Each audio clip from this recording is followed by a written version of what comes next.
Demandez les nouvelles, l'actu Star Mélodie. Bonjour à tous, au sommaire cette semaine, la disparition de Robert Redford, l'accident d'Isabelle Nanty et le coup de gueule d'Emily Beko. Demandez les nouvelles.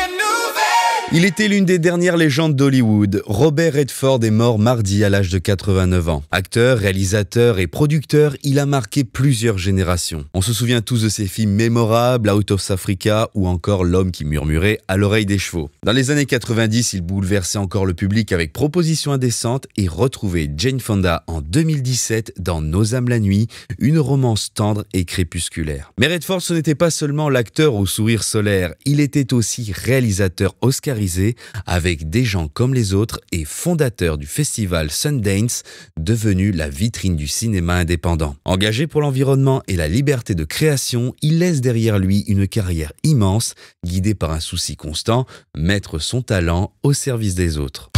Demandez les nouvelles.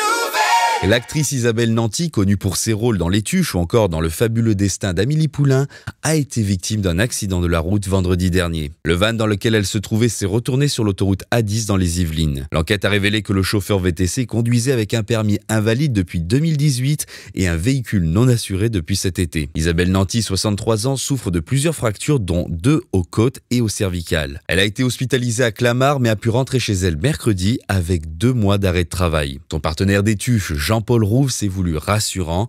Je cite, « Tout va bien, il faut juste qu'elle se repose ». L'enquête se poursuit pour déterminer les causes précises de l'accident.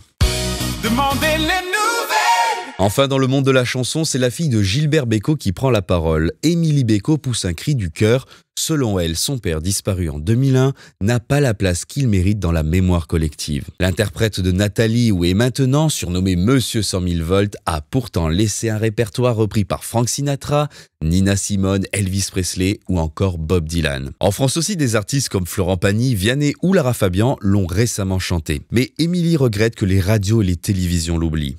Elle promet de soulever des montagnes pour le remettre à l'honneur alors que s'approchent 2 grandes dates, les 25 ans de sa disparition en 2026 et surtout le centenaire de sa naissance en 2027. Une célébration que sa fille veut transformer en plus beau des hommages. C'est tout pour aujourd'hui, à la semaine prochaine pour un nouveau numéro de Demandez les nouvelles.